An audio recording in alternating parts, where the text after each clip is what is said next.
예, 우리 하나님의 말씀 창세기 41장 말씀 보시겠습니다.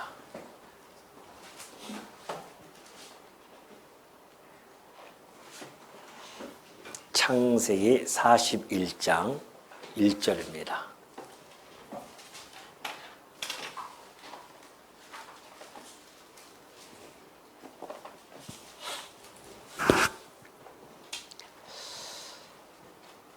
만 2년 후에 바로가 꿈을 꾼즉 자기가 나일강 강가에 서 있는데 보니 아름답고 살찐 7 암소가 강가에서 올라와 갈밭에서 뜯어먹고 그 뒤에 또 흉하고 파리한 다른 7 암소가 나일강 강가에서 올라와 그 소와 함께 나일 강가에 서 있더니 그 흉하고 파리한 소가 그 아름답고 살찐 7 소를 먹은지라. 바로가 곧 깨었다가 다시 잠이 들어 꿈을 꾸니 한 줄기에 무성하고 충실한 7 이삭이 나오고 그 후에 또 가늘고 동풍에 마른 7 이삭이 나오더니 그 가는 7 이삭이 무성하고 충실한 7 이삭을 삼킨지라. 바로가 깬즉 꿈이라. 아침에 그의 마음이 번민하여 사람을 보내어 애굽의 점술가와 현인들을 모두 불러 그들에게 그의 꿈을 말하였으나 그것을 바로에게 해석하는 자가 없었더라. 아멘. 우선 3절, 8절까지만 봉독해 드렸습니다.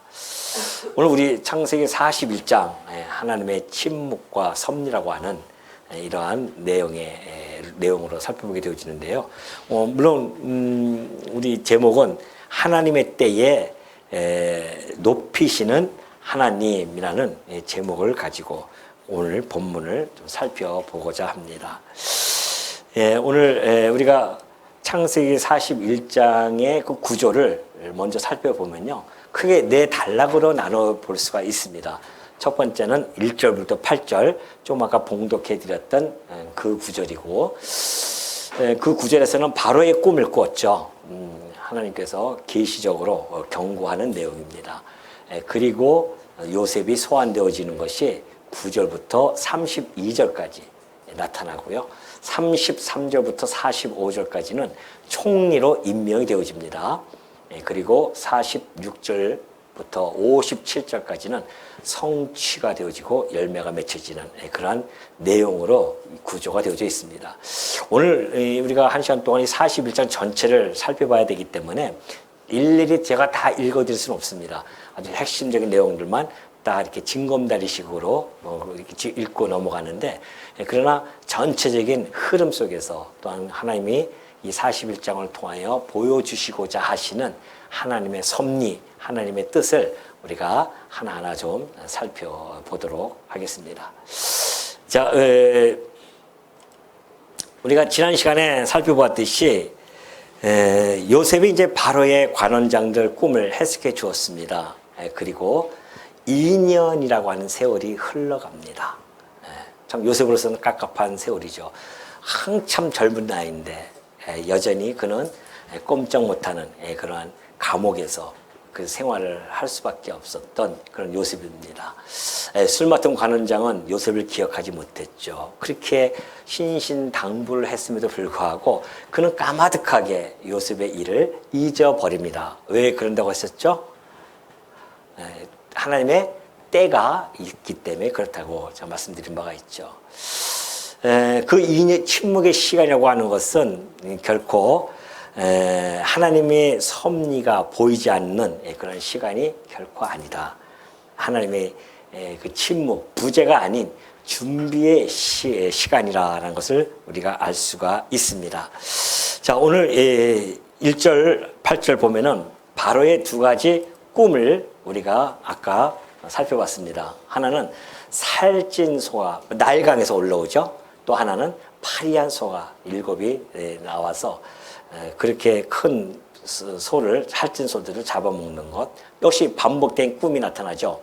그래서 이삭이 충실한 이삭이 나타나고 여린 이삭이 나타나서 또 그것을 먹는 이런 내용들을 우리가 이 바로가 꿈을 꾸는 내용을 우리가 살펴본 바가 있습니다. 이 나일강에서 올라오는 이 살찐 암소 7마리, 그리고 파리한 암소, 무성한 이삭 7, 마른 이삭 7, 이것은 고대 애굽 농경사회에서요 매우 상징적인 그런 장면이 아닐 수 없습니다. 왜냐하면 나일강은 애굽의 생명줄이거든요. 그렇기 때문에 그곳에서 똑같이 이러한 반복되어진 꿈이 올라온다고 하는 것은 곧 풍년과 흉년이라고 하는 이 국가의 존망과 직결되는 문제가 지금 불거져 나타난다는 사실을 보여주고 있습니다. 꿈이 이제 2번 반복되어지지 않습니까? 이것은 하나님의 뜻이 이미 정했다. 이제 32절을 보면 아주 정확하게 나타나죠. 32절을 보면은 하나님의 뜻이 정한 것이다. 그래요. 32절 한번 볼까요? 32절에 보면은 바로께서 꿈을 2번 겹쳐 꾸신 것은 하나님이 이 일을 정하셨음이라 하나님이 속히 행하시리니 그래요. 하나님이 이미 정하셨어요. 그리고 이것을 속히 행할 것이다. 이것을 의미해 주고 있습니다. 다시 말해서 하나님의 계시의 확정성입니다. 하나님이 계시를 보여줬다. 이건 확정되어진 거다. 그리고 2번이라고 하는 것은 긴급하다. 곧 바로 그 일이 이루어질 것이다. 그렇게 이야기합니다. 그런데 애굽의 박사와 술객들, 곧 여기서 이제 술객이라고 하지 않고 점술가라고 그러죠. 점술가와 현인들을 모두 불렀습니다. 그리고 그들에게 그의 꿈을 말합니다. 그런데 해석하지 못하죠. 세상의 지혜가 하나님의 계시 앞에서 얼마나 무력한 것인지를 잘 보여줍니다. 세상 지혜는 그렇습니다. 하나님의 계시를 알 수가 없죠.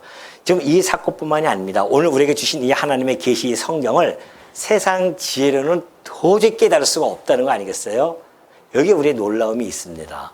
세상 지혜라고 하는 것은 그저 축적된 지혜가 있습니다. 수천 년 동안에 현인과 철인들 그리고 모든 자들이 함께 머리를 모아서 그리고 창출해내는 모든 학문도 그렇고 철학도 그렇고 그러면 그 지혜가 그렇게 풍성하게 꽃피었음에도 불구하고 유일하게 그 지혜의 벽을 넘지 못하는 것이 있는데 그것이 바로 하늘의 지혜, 곧 하나님의 계시라는 겁니다. 이것을 너무나 잘 알고 있는 바울은 고린도 전서 1장 20절에서 이렇게 설명을 해준 바가 있죠. 지혜 있는 자가 어디 있느냐, 선비가 어디 있느냐, 이 세대의 변론가가 어디 있느냐는 것이죠. 하나님께서 이 세상의 지혜를 미련하게 하셨기 때문에 그렇다는 겁니다. 근데 이 세상의 지혜로는 알 수가 없어요. 지금 애굽에서 그 바로의 주변에 있는 자들은 그때 고대 근동에서 최고로 뛰어난 자들입니다. 근데 그 주변에 딱 포진되어 있었어요. 그럼에도 불구하고 그 바로 왕의 꿈을 도저히 감지할 수가 없고 해석할 도리도 없고요. 왜요? 답이 여기 있습니다. 하나님께서 이 세상의 지혜를 미련하게 하셨기 때문에 알 수가 없습니다. 그러니 여러분 이 지혜의 말씀을 깨달는다고 하는 것이 이게 보통 은혜입니까? 이거 하나 가지고도 우리가 진짜 너무 감사해야 할 일이죠. 누가 이걸 어떻게 깨달을 수 있겠습니까? 늘 말씀드리지만은 세상에 그 뛰어난 지혜자라고 하는 그 박박사라고 하는 자들, 여러분 이 시대의 최고의 뛰어난 과학자가 누굽니까?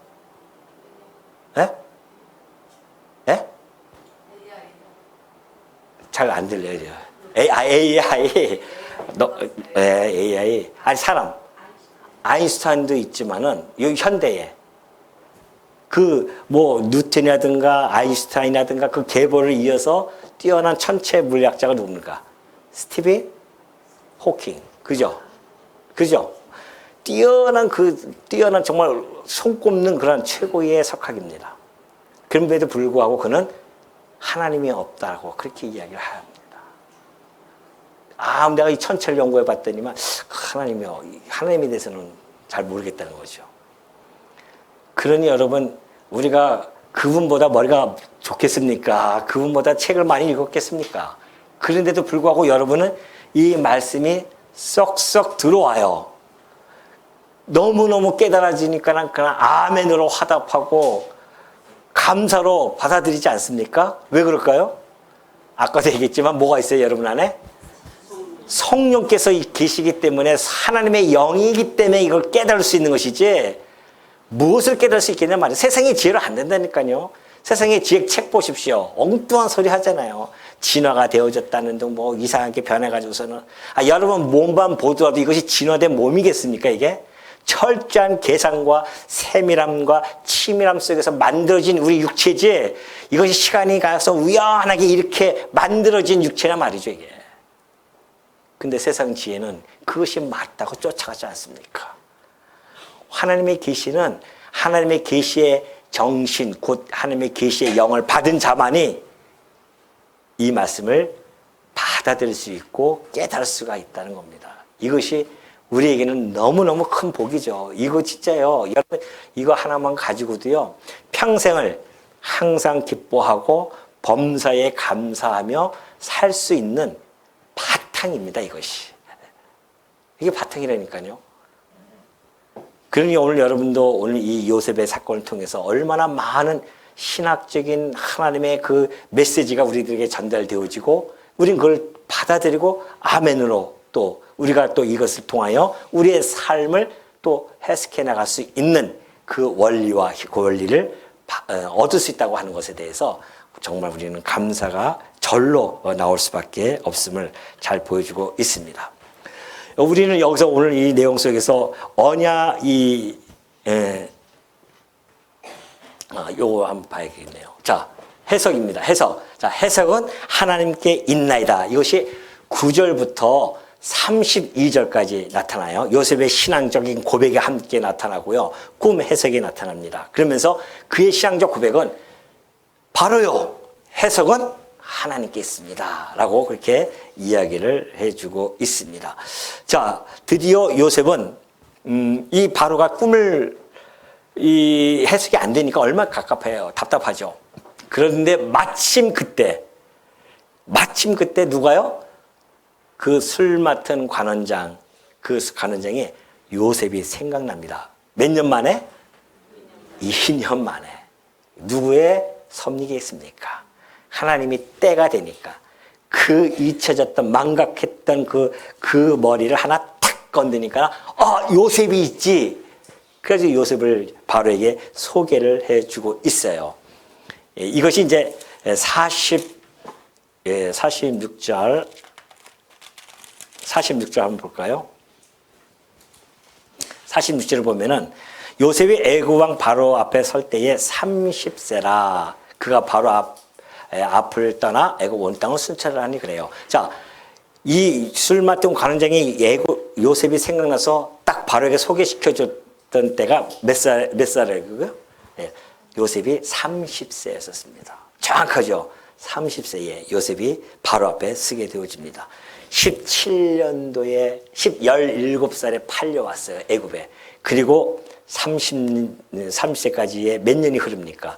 13년의 종살이와 옥살이 끝에 드디어 바로 앞에 서게 되어졌습니다. 그런데 그는 한마디로 그 13년의 삶을 한마디로 어떻게 신앙적 고백을 하냐면은, 자, 해석은 16절 보여요. 16절을 보면은 이렇게 되어 있죠. 요셉이 바로에게 대답하여 이르되 내가 아니라 하나님께서 바로에게 편안한 대답을 하실 것입니다. 자, 15절 보니까 바로가 요셉에게 이렇게 이야기합니다. 내가 한 꿈을 꾸었는데 그것을 해석하는 자가 없더라. 근데 내가 들으니까 너는 꿈을 능히 푼다며 네 능력이 출중하다며 그렇게 딱 묻고 들어왔어요. 그랬더니만 요셉이 뭐라고 합니까? 무슨 소리입니까? 바로요, 내가 아닙니다. 하나님께서 바로에게 편안한 대답을 하실 것입니다. 이것이 신앙적 고백이에요. 여전히 그는 누굴 붙들고 있습니까? 지금 하나님을 붙들고 있는 그의 삶을 보여줍니다. 13년 동안 옥살이 또는 그 노예 종으로서의 종살이, 이 모든 13년 동안 그가 오로지 누구만을 붙들고 있었는지를 아주 단적으로 잘 보여주는 고백이에요. 어떻게 보면은 이 내 인생이 이게 뭔가, 내 팔자가 이게 뭐야 이러면서 좌절 속에서 살아갈 수도 있고 하나님을 원망하고 잊어버릴 수도 있었을 겁니다. 근데 요셉은 그러지 않았다는 거예요. 끝까지 하나님을 붙들고 있었습니다. 왜 그럴까요? 왜 그럴까요? 요셉은 뭘 가지고 있습니까? 무엇을 가지고 있어요? 꿈을 가지고 있었잖아요. 꿈. 요셉이 가지고 있는 꿈. 뭐 우리가 가지고 있는 뭐 그런 꿈이 아니라 하나님이 주신 언약적인 꿈이 있었단 말입니다. 그 꿈을 간직한 요셉은 정말 그 어려운 상황 속에서도 하나님만을 붙들고 있었기 때문에 해석은 내가 하는 것이 아니라 하나님께 있습니다. 자신의 능력 과시하지 않죠. 철저히 하나님 중심적인 그러한 삶을 살아갔음을 잘 보여주는 모습입니다. 요셉은 꿈만 해석한 것이 아닙니다. 그 꿈의 주권자가 하나님이심을 선포한 거죠. 당신에게 꿈을 꾸게 하는 분은 하나님이십니다. 라고 이렇게 선포하는 겁니다. 그래서 하나님이 바로에게 장차 하실 일을 보이셨습니다. 이것이 25절의 말씀이에요. 한번 볼까요? 25절 보면은 요셉이 바로에게 이르되 바로의 꿈은 하나라. 하나님이 그가 하실 일을 바로에게 보이셨습니다. 당신은 우연하게 꿈꾼 것이 아닙니다. 하나님이 행할 일을 당신을 통하여서 지금 우리들에게 전달해 주고 있습니다. 라고 이렇게 이야기를 해주죠. 그러니까 꿈을 해석하는 것도 하나님이시오. 왜? 그 꿈을 꾸게 하신 분이 하나님이시니 해석하는 분도 하나님일 수밖에 없음을 잘 보여주고 있습니다. 여기서 우리는 언약 신약적인 그러한 흐름을 우리는 철저히 꿰뚫을 수가 있죠. 왜요? 하나님께서 이미 약속하신 바가 있죠. 아담에게 하신 약속이 있습니다. 아브라함에게. 무슨 약속을 했죠? 하나님께서 언약을 하신 바가 있죠. 누구에게? 아브라함에게. 언약을 하십니다. 여러 가지 언약이 있죠. 뭐 큰 민족을 이루게 해주겠다. 이것도 있죠. 또 뭐가 있었습니까? 너희 후손들이 객계에 가서 이방에 가서 왜요? 종살이 할 것이다. 종살이 하다가 어떻게 해요? 4대 만에 해방되어질 것이다. 그리고 내가 약속한 가나안 땅으로 돌아올 것이다. 이것이 이미 언약이 되어져 있어요. 그렇죠? 이 언약이 있단 말입니다. 이 언약을 근거로 해서 지금 요셉을 먼저, 그죠? 요셉을 먼저 애굽으로 보냅니다. 애굽으로 보내는데 보내는 과정이 얼마나 하나님께서 철두철미하게 꾸며나가신 줄 아십니까? 요셉이 아버지에게 뭘 받아요? 사랑을 듬뿍 받습니다. 그 사랑이 오히려 형제들에게는 뭐가 됩니까? 미움과 시기의 대상이 되어지죠. 결국 팔려가서 종살이 합니다. 종살이하고 감옥살이까지 합니다. 이 감옥살이는 여기에 모함을 하죠. 모함을 받습니다. 억울하잖아요. 정말. 너무 억울해요. 그 모함을 받아주고 감옥에 가요. 여기까지 지금 요셉이 17년 동안, 물론 태어나서부터 시작해서 라헬에게 태어난 그 과정서부터 시작해서 하나님께서 철두철미하게 이 아브라함에게 하셨던 이 언약을 근거로 해서 전체적인 그림 속에서 지금 요셉의 삶이 들어가 있다는 겁니다.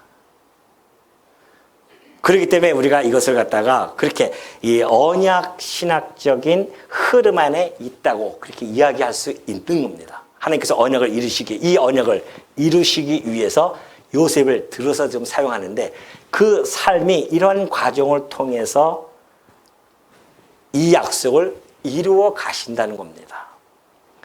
그러니 요셉도 하나님의 그 언약 성취사적인 그 역사 섭리 속에 하나의 도구로서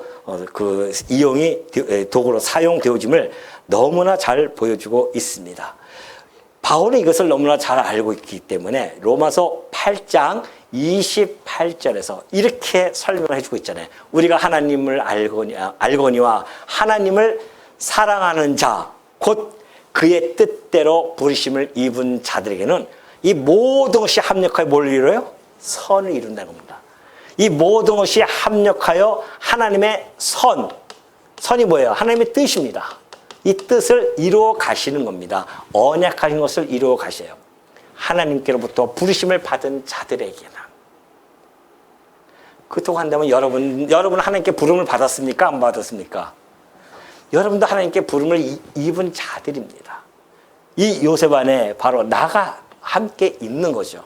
여러분 이 땅에 살아가시면서 태어나서 지금 현재까지의 삶을 보면은 때로는 이런 과정들을 왜 안 겪겠습니까? 어려움을 겪기도 하고 때로는 참 억울하기도 하고 때로는 내가 잘못해서 또 미움을 받기도 하고 뭐 이런 과정들이 다 있을 거 아닙니까? 그 모든 삶의 과정이 모아져서 뭐가 되어져요? 하나님의 선을 이루어 가신단 말입니다. 하나님의 뜻을 이루어 가요. 그러니까 여러분도 이 땅에 살아가면서 여러분이 지금 하나님의 뜻을 이루어 가는 하나의 뭐다? 도구예요. 우리가 그러면 뭡니까? 우리가 하나님의 도구라고요? 나는 도대체 내 자아는 뭐고 내 주체성은 뭡니까? 라고 혹시 말할 수 있을지 모르겠지만은 그건 잘못된 이야기입니다. 왜냐하면 나를 도구로 쓰는 하나님이 누구시냐 말이죠. 하나님을 알아야 될 거 아닙니까? 하나님 누구예요? 이 땅을 창조하시고 보존하시고 섭리해 가시는 전능자이십니다. 그분이 나를 도구로 쓰신다고 하는데 그 도구로서의 가치로움이 얼마나 있겠어요? 하나님이 나를 갖다가 돌멩이처럼 쓰고 갖다 버리시는 분이 아니잖아요. 당신의 영광을 위하여 나를 들어서 쓰고 있단 말입니다. 그러니까 여러분이 지금까지 사는 모든 삶이 하나님의 영광을 위하여 사실은 때로는 죄도 짓고 때로는 그 모든 것들이 하나님이 내가 죄를 졌는데 하나님의 영광이 감춰졌으면 어떻게 할까요? 물론 과정 속에서는 우리가 그걸 통해서 그렇게 보여줄 수 있지만은 그러나 궁극적으로는 그 모든 것들이 사실은 하나님의 선을 이루는 겁니다. 때로는 이 탕자가 아버지를 떠나서 크게 자기 마음대로 살아가는 모든 이 삶이 있었지만은 결국은 아버지에게 돌아오는 하나의 과정이고 깨닫게 하는 방법이었다고 한다면 오늘 여러분도 마찬가지 아니겠습니까? 여러분이 살아가면서 부딪히는 모든 문제였던 것들이 과거에 잘 해석이 안 되었던 것들, 내 삶의 뒷모습들, 이 모든 것들이 사실은 하나님이 지금 당신의 뜻을 이루어 가기 위한 과정이라고 생각이 되어지면은 너무 그냥 거기에 그냥 치심할 필요가 없다니까요. 이거 아니면 죽는 것처럼 막 떨면서 그렇게 사시지 마시라니까요. 마음 편하게, 정말 마음 편하게 살 수 있는 거 아니겠습니까? 때로는 하나님께서 날 갖다가 종사지 시킬 때가 있어요. 어려움, 고난 속에 집어넣을 때가 있단 말입니다. 근데 그 고난조차도 뭐예요? 하나님의 선을 위하여 이 모든 것이 합력해서 하나님의 뜻을 이루는 하나의 과정이라고 생각이 되어지면 여기에 너무 함몰되어질 필요가 없다는 겁니다. 요셉은 너무나 여기 함몰되어져 있지 않았었습니다. 왜? 그 마음속에 무엇이 사로잡았기 때문에 하나님 중심적인 삶이 사로잡아 있기 때문에 하나님 중심이니까 하나님 편에서 자기를 바라본 거죠. 나는 하나님 영광의 도구로서 가치로움이 있는 자야. 그래서 우리가 이 땅에 살아가면서 도구이지만은 그렇다고 해서 도구로서 쓸데없는 가치 없는 것이 아니라 하나님의 영광을 위하러 가는 그 가치로움이 있다는 사실. 그래서 우리가 오늘 이 땅에 이 요셉의 사건이 결국 요셉의 사건으로만 끝나지 않죠. 물론 이것이 궁극적으로는 예수 그리스도 이따가 나오겠지만 예수 그리스도에게 향하겠지만은 그 그리스도의 지체된 우리들 역시도 이 삶 속에서 하나님의 원리가 이렇다고 한다면 내 삶의 원리도 이것을 통하여 해석이 되어지죠. 요셉은 이따가 아주 멋들어지게 이 과정을 재해석을 합니다. 그 과정이 이제 이따 후반에 나오죠. 자, 볼까요? 33절부터 이제 35절 보면은 7년의 풍년과 7년의 흉년의 사건이 나타나기 시작합니다. 자, 33절을 보면은 이제 요셉이 해석을 합니다. 근데 요셉은 단순히 해석에서 멈추지 않고 대안까지 제시를 하죠. 33절에 보면 그래요. 이것은 하나님께서 행하시는 일이기 때문에 당신은 이것이 이제는 흉년, 대풍년이 올 것이고 그 7년 동안 대풍년 이후에는 대흉년이 올 것입니다. 그럼 어떻게 하면 좋겠느냐? 그래요? 물어봐요. 그러니까 이제 바로께서는 대안을 제시합니다. 명철하고 지혜 있는 사람을 택하여 애굽 땅에 다스리게 하시고 그래요. 그리고 감독관을 두어서 땅을 다스리게 하라고 그렇게 얘기하죠. 그래서 명철하고 지혜 있는 사람을 택하라고 그렇게 요셉이 대안을 제시하죠. 자, 요셉 명철, 지혜는 바로 주변에 있었던 그 명철한 자들, 지혜로운 자들이 있었습니다. 세상의 지혜로움이죠.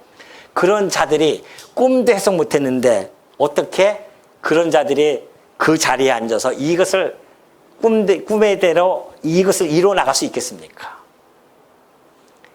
이것은 곧 이 명철과 지혜는 잠언서 9장 10절에서 나타나 있듯이 여호와를 경외하는 것이 지혜의 근본이요 거룩하신 자를 아는 것이 명철이니라 그러잖아요.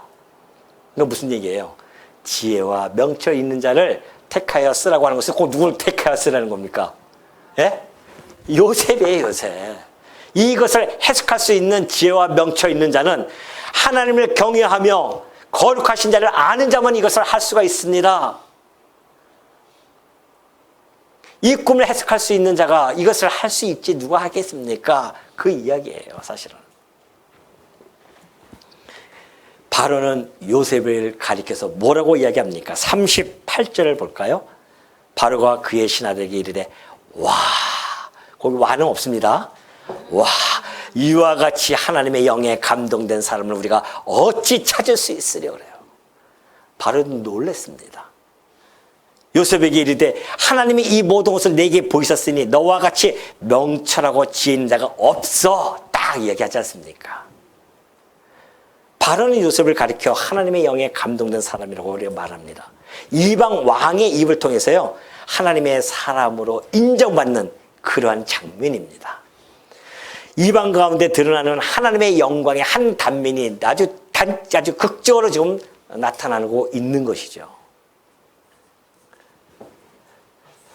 오늘 사실 우리 하나님의 사람들은 이 정도 좀 돼야 돼. 이 정도까지 못 되더라도 우리가 세상에서 야, 저 사람 정말 하나님 믿는 사람 같아. 이 정도는 우리가 소리를 좀 듣지 않아야 되는가 싶은 생각이 드네요.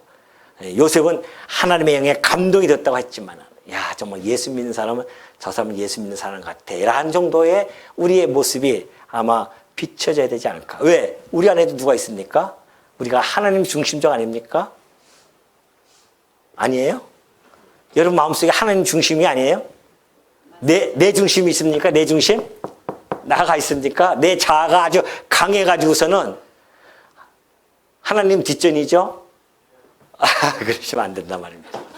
하나님이 딱 가슴속에 우리에게는 있단 말입니다. 그러니 정말 이 요셉이 이 종에서 이제 총리로 올라가는 그런 사건이 41절에 나옵니다. 바로가 또 요셉에게 이르되 내가 너를 애굽 온 땅의 총리가 되게 하노라. 드디어 어디에서요? 종에서 총리로, 또 죄수에서 어떻게 해요? 통치자로 세워집니다. 이것이 우연한 출세인가요? 여러분은 이것이 야, 요셉 땡 잡았다, 우연하게 저렇게 요셉이 출세가 되어졌구나 라고 혹시 생각하시는 분이 있냐 말이죠. 아니란 말입니다. 하나님의 정하신 때에 이루어진 그 높이심입니다. 요셉은 낮아짐을 통해서 높아졌어요. 그리고 그 낮아짐은 하나님의 이 구속의 경륜을 세워가기 위하여 지금 하나하나 이루어가는 그 길이라는 것입니다. 이것은 여러분 보시면서 여러분은 어떤 생각을 하고 계십니까, 지금? 네? 종에서 총리로 하나님의 영에 감동된 사람으로서 지금 이방 가운데 드러나는 이 영광의 모습, 누구하고 좀 오버랩이 됩니까? 누가 생각나요? 종에서 총리로 낮은 자리에서 높이는 이 하나님의 이 역설적인 이 섭리, 여러분 다 아시겠죠? 이것을 보고 바울은 멋들어지게 빌립보 성도들에게 이렇게 설명해 가고 있습니다. 사람의 모양으로 나타나서 자기를 낮추시고 죽기까지 복종하셨으니 곧 십자가에 죽으심이라. 이러므로 하나님이 그를 지극히 높여 모든 이름 위에 뛰어난 이름을 주사 하늘에 있는 자들과 땅에 있는 자들과 땅 아래에 있는 자들로 모든 무릎을 예수의 이름에 꿇게 하시고 모든 입에서 입으로 예수 그리스도를 주라 시인하여 하나님 아버지께 영광을 돌리게 하셨느니라. 바로 요셉의 이 일은 사건은 장차 요셉의 실체로 오신 예수 그리스도 곧 메시아께서 죽기까지 낮추시는 모습, 하늘의 본체, 하나님의 본체를 가지고 계셨으나 그는 이제 이 땅에 육신의 몸을 입고 종의 형체로 나타나셔서 얼마나 낮아지십니까? 그리고 죽기까지 복종하시고 드디어 하나님께서 그를 살리셔서 그 이름을 모든 사람들 위해 뛰어나게 주셔서 예수 그리스도를 뭐라고 부르십니까, 여러분? 주여라고 부를 수 있게 해 주셨다는 겁니다. 낮아짐과 이 높아짐은, 요셉의 이 낮아짐과 높아짐은, 그죠? 요셉이 지금 여기서 한없이 낮아졌잖아요. 이게 한없이 낮아졌습니다. 그러나 총리로서 이 높아지는 것은 장차 오실 예수 그리스도에 대하여 증언한 것이었다. 여러분 정말 이런 책이 어디 있습니까? 그 사건 하나하나, 그 말씀 한 절 한 절이 다 예수 그리스도를 통하여, 다 예수 그리스도를 향해서 어떻게 해요? 집약이 되어지는 이러한 말씀, 진리의 말씀. 이것이 그대로 책으로만 나왔다고 한다면 우리가 믿을 수 없지만은 역사적인 사실화가 되어졌다는 말입니다. 이것이 우리의 놀라움이 있는 거 아니겠습니까? 이런 모든 것들이 역사적으로 예수님이 정말 비하의 신분으로 됐다가 승기의 신분이 되어지는 이 놀라운 역사. 이것이 역사 속에서 그대로 드러났기 때문에, 그래서 예수님이 뭐다? 뭐예요? 오준했잖아요. 예수님이 뭐다? 뭐 눈만 깜박깜박 뜨면 뭐 해결됩니까? 예수님이 당신께서 말씀하신 대로 나는 곧 길이요 뭐다? 진리예요. 그래서 진리라니까요. 오전했잖아요. 하긴 또 까먹어야 또 오후도 제가 이렇게 하지. 진리예요, 진리. 이대로 이루어졌다. 이것은 진리라 아닙니까, 진리. 참입니다, 정말. 그러니 여러분, 오늘 우리가 정말 이건 하나님이 나가시는 섭리예요. 원리입니다. 오늘 여러분들도 얼마나 낮아졌습니까? 여러분 얼마나 낮아졌을까요? 죄와 사망 가운데 처할 정도로 낮아졌던 자였었습니다. 그런데 우리 주 예수 그리스도를 통하여 우리가 하나님의 자녀가 되어지는 이 높은 자리에 올라오게 되어지지 않았습니까? 그래서 우리가 왕노릇한단 말입니다. 예수 그리스도를 통하여 이루어질 이 사건들, 우리는 지금 그걸 누리고 있는 자들이에요. 낮아짐과 높아짐을 우리는 누리고 있습니다.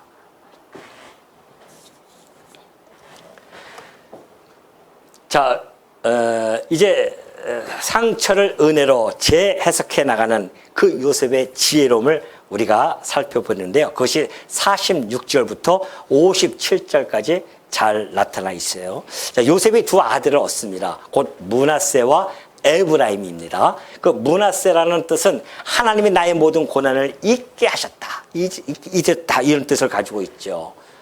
이것은 곧 요셉이 가졌던 그 상처가 치유가 되어진 겁니다. 얼마나 큰 상처를 가지고 있잖아요. 육신이 가지고 있기 때문에 그 상처가 있는데 자기의 이 삶을 이렇게 해석을 해요. 아들을 통해서 해석을 합니다. 신앙적인 해석이죠. 아들을 므낫세라고 짓자. 왜? 하나님이 나의 모든 고난을 이걸 다 잊게 하셨구나. 총리가 되고 나니까 다 잊지 않아요. 아니 끝이 좋은데 이 과정이 얼마나 아름답게 해석이 되지나 말이죠. 제가 지난번에 말씀드렸지 않습니까? 우리의 끝은 뭐예요? 우리의 끝은 뭐예요? 형통함이라니까요. 그러니 우리 과정 속에서의 우리의 공고함도 형통함으로 승화가 되어질 수 있다는 거 아니겠어요? 승화가 되어진다니까요. 여러분의 지금 맞닥뜨린 모든 고난들, 어려움들, 낮아짐들, 이런 모든 것들이 실질적으로 여러분의 끝은 형통함이기 때문에 이 모든 것들이 다 형통함으로 재해석할 수가 있습니다. 내가 비록 낮아짐에 있지만, 고난 속에 있지만, 그러나 나는 하나님 안에서 내가 승리하는 승리자로서의 이 지금의 현실을 여기까지 올라와서 하면 참 좋겠지만은 그러나 아직도 이 안에 있다고 한다면 이 말씀을 듣고 어떻게 해요? 해석의 원리를 잡으시란 말입니다. 요셉처럼 자기의 상처를 하나님의 은혜로 재해석해 나가는 모습. 에브라임이라고 이름을 짓습니다. 수고한 땅에서 번성하게 하셨다고 하는 의 은혜의 열매. 요셉은 자기의 고난을 상처로 남지 않고 은혜의 통로가 되어졌음을 고백하는 이 이름, 이것이 바로 므낫세와 에브라임에 있는 그런 이름입니다. 요셉은 고난을 잊은 것이 결코 아닙니다. 다만 하나님의 은혜 안에서 그것을 어떻게 해요? 재해석을 한 것이죠. 고난은 상처가 아니라 은혜의 통로가 되어졌음을 요셉은 그렇게 해석을 합니다. 57절에 보니까 그래요. 각국 백성도 양식을 사려고 애굽으로 들어와 요셉에게 이르렀으니 기근이 온 세상에 심함이더라. 얼마나 장관이겠습니까? 한때 이 종살이 아무것도 없는 미약한 존재, 쳐다보지도 않은 정말 아주 그 표현을 하기 좀 그러네요. 이 아주 이런 때막치도 못 느끼는 그런 상황이 처지에 있던 요셉이요. 지금 애굽은 그때 당시에 고대 근동의 패권자였었습니다. 패권 국가였었어요. 그 나라의 2인자 총리가 되어져서 온 기근이 있는 모든 나라의 백성들이 오는 곳 요셉에게 와서 곡식을 사가는 이런 모습이 지금 57절에 나타나고 있죠. 이것은 풍년 7년이 지나고 이제 흉년 7년이 시작되었음을 알리는 것이고요. 이것이 애굽뿐 아닙니다. 온 땅에 이것이 다 퍼지면서 요셉에게 오는 이 모습. 요셉은 생명의 떡을 그들에게 나눠주고 있습니다. 어떻게 보면 요셉이 구원자와 같죠. 이 쌀을 안 주면 굶어 죽지 않습니까? 그러니까 생명의 떡이에요, 그것이. 그걸 나눠주는 구원자로서의 모습을 잘 보여줍니다. 그러니 이 사건이 단순하게 그냥 식량을 공급하는 그런 사건으로 머물겠냐 말이죠, 이 사건이. 아니라는 겁니다. 이것이 장차 모든 열방이 참 생명이신 그리스도께로 나아올 것을 보여주는, 그것을 예표하는 그런 장면입니다. 지금 이루어져요, 안 이루어져요? 그리스도 앞에, 이름 앞에 지금 온 열방이 다 모이고 있지 않습니까? 무엇을 먹으러 옵니까? 생명의 양식을 먹으러 온단 말입니다. 이때 벌써 요셉 사건을 통하여 하나님께서는 당신의 아들 독생자 예수 그것을 통하여 행하실 일을 요셉의 사건을 통하여 보여주셔요. 하나님이 이런 과정들을 세밀하게 다 준비해놓고 계시해주고 또 계시해주고 점진적으로 계시해주면서 끊임없이 구약성경을 통하여 그리스도를 계시해줬단 말입니다. 약속해 주었어요. 그리고 마침내 2000년 전에 예수님이 오셔서 이루심으로 말미암아 참 진리가 되어지셨고 그분이 생명의 떡으로서 우리들에게 생명을 양식을 주시는 오전에 얘기했듯이 오병이어처럼 그 빈 들에서 이것도 마찬가지예요. 지금 기근이라고 하는 것은 죄와 사망의 기근 가운데 있는 우리들에게 예수님께서 생명의 양식을 나눠주시는 것 같은 거기에 대한 예표란 말입니다. 빈들에서 오병이어의 역사가 일어났던 것처럼 우리 주님 한 생명을 통하여서 수많은 생명이 지금 계속해서 살아나고 지금도 여전히 오늘도 이 아침에 또 이 오후에 우리가 주님이 주시는 이 말씀을 먹고 힘을 얻고 이 세상을 또 살아가는 거 아니겠습니까? 요셉은 생명의 떡을 나누는 자였지만은 그러나 요셉의 실체이신 예수 그리스도는 참 생명의 뭐예요? 떡이십니다. 근본이 달라요, 근본이. 그러니 예수님이 생명의 떡을 나누는 구원자로서 지금 나타나고 있죠. 요한복음 6장 36절에 보면은 그렇게 되어져 있습니다. 예수께서 이르시되 나는 생명의 떡이니 내게 오는 자는 결코 줄이지 아니할 터요. 요셉에게 오는 자들은 줄이지 않잖아요. 그것처럼 예수님에게 오는 자에게는 줄이지 없다. 그런데 그대로 다른 것은 요셉에게 곡식을 사가서 먹어도 또 배고프니까 또 와야 되지만은, 그러나 우리 주님이 주시는 그 양식은 영원히 줄이지 아니하고 영원히 목마르지 아니하는 양식이 되어 주신다는 겁니다.